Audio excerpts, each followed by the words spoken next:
टेरेसीटा बासा। तो ये कहानी शुरू होती है एक लड़की की जिसका नाम था टेरेसीटा बासा। फिलीपींस में सन 1929 में जन्मी टेरेसीटा अपनी पढ़ाई पूरी करके 31 साल की उम्र में अमेरिका के शिकागो शहर में चली गई। वहाँ पर वो एक हॉस्पिटल में रेस्पिरेटरी थेरेपिस्ट के तौर पर काम करने लगी। टेरेसीटा का लाइफ स्टाइल काफी सिंपल था। वो सिर्फ अपने काम से मतलब रखते थे। 21 फरवरी 1977 को फायर स्टेशन पर एक कॉल जाता है कि एक बिल्डिंग की 15वीं मंजिल पर आग लग चुकी है और जिस घर में आग लगी थी उसी घर में टेरेसीटा बासा रहती थी। जल्दी वहाँ पे फायर फाइटर्स की टीम पहुँचती है और आग को बुझाती है। जब वो आग को बुझाकर अंदर जाते हैं तो उनकी आंखें फटी की फटी रह जाती है। एक लाश के ऊपर एक आधा जला हुआ गद्दा पड़ा हुआ था। जैसे ही उन्होंने उस गद्दे को हटाया तो देखा कि एक लड़की की लाश बिना कपड़ों के वहाँ पड़ी हुई थी और उसके सीने में एक खंजर को घुसा रखा था। शुरुआत में तो पुलिस ने सोचा कि ये कोई रेप या फिर मर्डर केस हो सकता है, लेकिन जब उसका मेडिकल रिपोर्ट सामने आया तो उसमें ऐसा कुछ भी नहीं था। आग लगने की वजह से फ्लैट में कोई निशान भी मौजूद नहीं थे। धीरे धीरे ये केस ठंडा पड़ने लगा था। करीब 5 महीने बाद डॉक्टर जोश चाउ नाम के एक शख्स ने टेरेसीटा बासा के इन्वेस्टिगेटिंग ऑफिसर को कॉल किया और फौरन मिलने को कहा। डॉक्टर जोश चाउ के साथ उनकी वाइफ रेमी भी थी। रेमी उसी हॉस्पिटल में काम करती थी जहाँ टेरेसीटा काम करती थी। डॉक्टर चाउ ने बड़ी हिम्मत करके पुलिस वालों से एक सवाल पूछा कि क्या आप भूत प्रेत जैसी चीजों में बिलीव करते हो। उसके बाद पुलिस वालों को कुछ समझ में नहीं आया कि आखिर ये शख्स कहना क्या चाहता है। डॉक्टर चाउ ने कहा कि पिछले कुछ महीनों से उसकी वाइफ के साथ कुछ अजीबोगरीब चीजें हो रही हैं। रेमी ने बताया कि वो एक दिन हॉस्पिटल में नर्स रूम में सो रही थी और एकदम से उसकी आंखें खुली और सामने टेरेसीटा खड़ी हुई थी।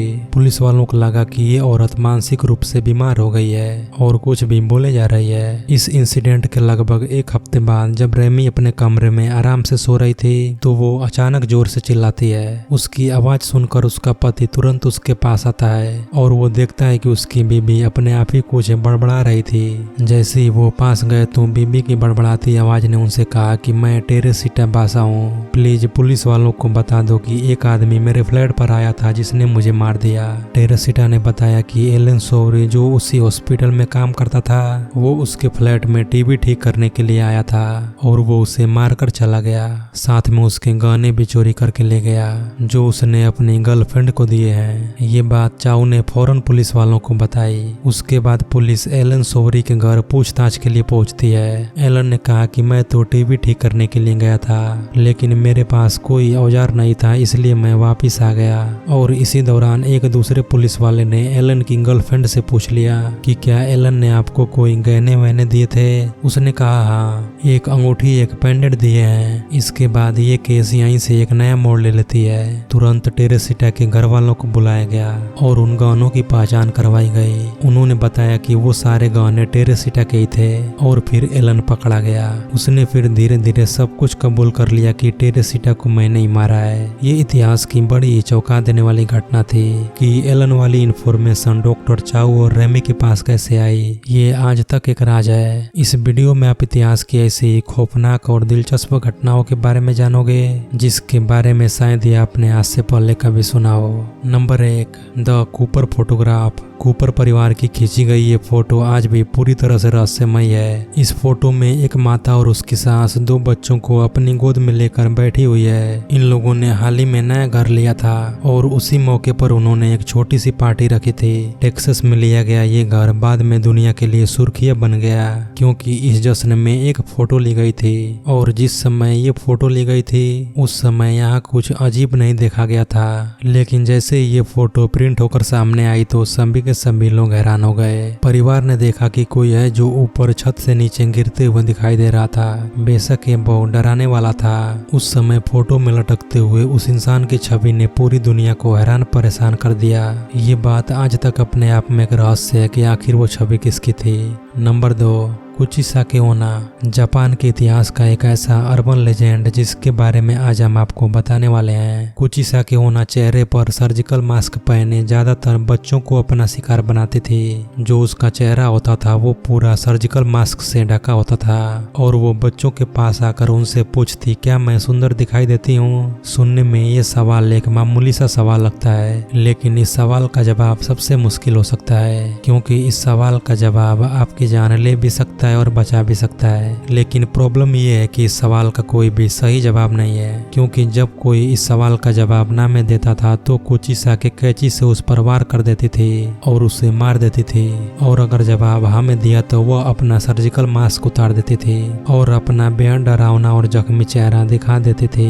उसका चेहरा 2 हिस्सों में बटा होता था, मानो किसी ने उसके चेहरे को पूरी तरह से चीर दिया हो, और फिर से वह अपना सवाल दोहराती थी कि क्या मैं अब भी सुंदर दिखाई देती हूँ। कुचिसाकी का डरावना चेहरा देखने के बाद अगर कोई उसके सवालों का जवाब ना में देता तो भी वो उसे मार देती, और अगर जवाब हाँ में होता तो भी कुचिसाकी अपनी कैंची से जवाब देने वाले के चेहरे पर ठीक अपने जैसा घाव बना देती थी, जिससे लोगों की मौत हो जाती थी। जापान में 1970 के पूरे दशक में इस खौफनाक बला की दहशत थी। दहशत इतनी कि लोग अपने बच्चों को घर से बाहर नहीं जाने देते थे, और तो और लोगों ने अपने बच्चों को स्कूल भेजना भी बंद कर दिया था। लेकिन सवाल ये उठता है कि कुचिसाकी ओना लोगों के साथ ऐसा क्यों करती थी। दरअसल इस कहानी की शुरुआत होती है जापान के यान पीरियड के दौरान। लगभग 1200 से 800 साल पहले जापान के एक छोटे गांव में एक बेहद सुंदर औरत रहती थी। वह अपने पति के साथ रहा करती थी, जो कि एक समुराय था। युद्ध के दौरान उसके पति को युद्ध में भाग लेने के लिए जाना पड़ा, और जब वो युद्ध से वापस घर आया तो उसने अपनी सुंदर पत्नी को किसी गैर मर्द के साथ आपत्तिजनक स्थिति में पाया। ये देखकर वो समुराय बेहद क्रोधित हो उठा और अपनी तलवार के एक ही वार से अपनी बीबी को पूरी तरह से घायल कर दिया। इस तलवार के घाव से उस औरत का मुंह पूरी तरह से फट गया, और उसने अपनी बीबी से कहा कि अब कौन तुम्हें सुंदर कहेगा। इतना कहकर वो समुराय हमेशा हमेशा के लिए अपना घर छोड़कर चला गया। समुराय के तलवार के घात ने उस औरत के सुंदर चेहरे पर एक बेहद भद्दी और डरावनी इस्माइल जैसा घाव बना दिया था, और उस औरत ने अपने चेहरे का ये हाल देखा तब उसे ये महसूस हुआ कि जिस सुंदरता पर उसे नाज था वो चेहरा बेहद डरावना दिखाई देता है। वह ये सदमा बर्दाश्त नहीं कर पाई और उसने अपनी घर में रखी कैंची से अपनी जान ले ली। वो खूबसूरत औरत मर गई और सबको लगा ये कहानी खत्म हो गई, लेकिन लगभग 800 साल बाद वो फिर से जाग गई और बन गई एक खौफनाक रहस्य जिसे कहते हैं कुचिसाकी ओना। ये मिस्ट्री जापान के इतिहास की बड़ी भयानक मिस्ट्री है। Number 3, Robert the doll. ये गुड़िया फ्लोरिडा में रहने वाले एक बच्चे रॉबर्ट यूजीन को सन 1906 में उसके नौकर ने दी थी। बताया जाता था कि वो नौकर काला जादू जानता था और उस बच्चे की फैमिली को बिल्कुल पसंद नहीं करता था। उस नौकर ने आपसी रंजिश के चलते इस डॉल पर काला जादू करके उस बच्चे को दिया था। घर के आसपास रहने वाले लोगों का भी कहना था कि उन लोगों ने इस बच्चे को गुड़िया से बात करते हुए देखा है, और वो गुड़िया भी उस बच्चे से बात करती थी। यही नहीं, कई लोगों ने उस गुड़िया को घर के अंदर अकेले घूमते हुए भी देखा था, जब उस घर में कोई नहीं होता था। उस घर में अक्सर उस बच्चे रॉबर्ट यूजीन के कपड़े और खिलौने इधर उधर बिखरा हुआ पाया जाता था, जैसे मानो गुस्से में किसी ने सारा सामान इधर उधर बिखेर दिया हो। और जब रॉबर्ट यूजीन अपने माँ बाप को कहता कि उस गुड़िया ने कमरे में सब उथल पुथल किया है, तो उसकी बात पर कोई विश्वास नहीं करता था। ऐसी डरावनी घटनाएं लगातार होने के कारण रॉबर्ट के माँ बाप ने उस गुड़िया को एक बॉक्स में डाल दिया और घर के कोने में रख दिया। सन 1974 में रॉबर्ट की मृत्यु हो जाने के बाद इस घर को एक दूसरी फैमिली ने खरीद लिया और उस फैमिली की एक छोटी सी बच्ची को ये गुड़िया मिली, और एक बार फिर से घर के अंदर वही डरावनी घटनाएं शुरू होने लगी। उस बच्ची ने बताया कि यह गुड़िया जिंदा है और उस बच्ची को जान से मारना चाहती है। इन घटनाओं से डरकर उस बच्ची के पेरेंट्स ने इस गुड़िया को फ्लोरिडा के ईस्ट मार्टिन म्यूजियम में डोनेट कर दिया, लेकिन यहाँ भी गुड़िया की डरावनी हरकतों का सिलसिला जारी रहा। ऐसा माना जाता है कि जो भी इस गुड़िया की इजाजत के बिना इसकी फोटो खींचता है, उस व्यक्ति को यह गुड़िया श्राप दे देती है और उस व्यक्ति के जीवन में अनचाही घटनाओं का आगमन हो जाता है। नंबर 4,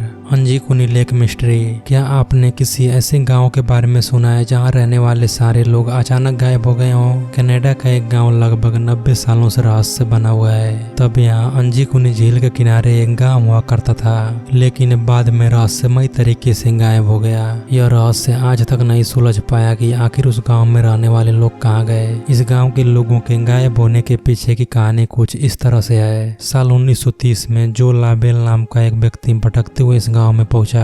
चूंकि उस समय ठंड का मौसम था इसलिए वह गर्म जगह की तलाश में यहाँ तक पहुंचा था। वह पहले भी इस गांव में आ चुका था और उसे पता था कि यहाँ कोई न कोई व्यवस्था हो ही जाएगी जहाँ वो रात काट सके। जब वह शख्स गांव में पहुंचा तो उसने मदद के लिए लोगों को आवाज लगाई, लेकिन उसे अपनी आवाज के अलावा किसी और की आवाज सुनाई नहीं दी। चारों तरफ सन्नाटा पसरा हुआ था। उसे वहाँ ना तो कोई इंसान नजर आ रहा था और ना ही किसी जानवर की आवाज आ रही थी। लाबेल ने चारों तरफ नजर घुमाई लेकिन उसे कोई भी नजर नहीं आया। फिर उसने सोचा कि शायद यहाँ के लोग कहीं और चले गए हैं। हालांकि वह रात काटने के लिए घर में घुसा, लेकिन वह यह देखकर हैरान रह गया कि घर का सारा सामान बिल्कुल वैसे का वैसा ही रखा हुआ है। किचन में आधा पका हुआ खाना पड़ा था और चूल्हा भी जल रहा था। ऐसा लग रहा था कि जैसे अभी अभी खाना बनाओ। लाबेल काफी घबराया हुआ था। वह तुरंत उस घर से निकल आया और दूसरे घर में घुस गया, लेकिन वहाँ भी उसे कुछ वैसा ही नजारा दिखा जैसा वो पहले घर में देख चुका था। अब तो उसके रेंगटे खड़े होने लगे। वह तुरंत बाहर भाग कर आया।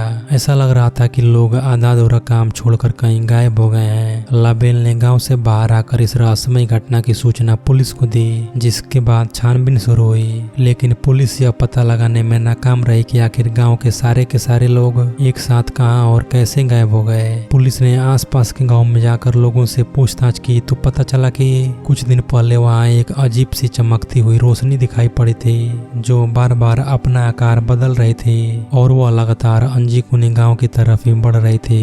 हालांकि इसका कोई पुख्ता प्रमाण नहीं मिल पाया है, लेकिन यह आज भी एक रहस्य बना हुआ है कि आखिर सारे के सारे लोग कहाँ गायब हो गए। नंबर 5, माई डेड ग्रेट ग्रैंडमा। क्या आपको पीछे वो चादर दिख रही है नीले रंग की? पता है उसमें क्या है? उसमें है इस बंदे की दादी माँ का शव यानी लाश, जिसकी मौत 1945 में हो चुकी थी। ये बंदा सुन और बोल नहीं सकता, इसलिए ये इशारों में समझा रहा है। मतलब कि ये अमेरिकन साइन लैंग्वेज का यूज कर रहा है। 1945 से इसने अपनी ग्रैंडमा यानी दादी माँ की लाश को संभाल के रखा हुआ है अपने घर के बैकयार्ड में। और आपको पता है कि ये अपनी दादी माँ की लाश के साथ क्या करता है? इस बंदे ने अपनी दादी माँ को एक ताबूत में रखा हुआ है और उस बक्से को खोलकर ये बंदा अपनी दादी माँ को किस करता है और ये इस लाश के साथ उल्टी सीधी हरकतें भी करता है। ये एक ऐसी घटना है जो आपके मन को विचलित कर सकती है कि आखिर कैसे कैसे लोग हैं इस दुनिया में। Number 6, gene Hilliard. Gene Hilliard 1961 में मिनेसोटा यूएसए में पैदा हुई। यूएसए में इस जगह पर 1980 में एक ऐसी घटना हुई जिसने सबको चौंका दिया। मात्र 19 साल के जीन हिलियार्ड 20 दिसंबर 1980 को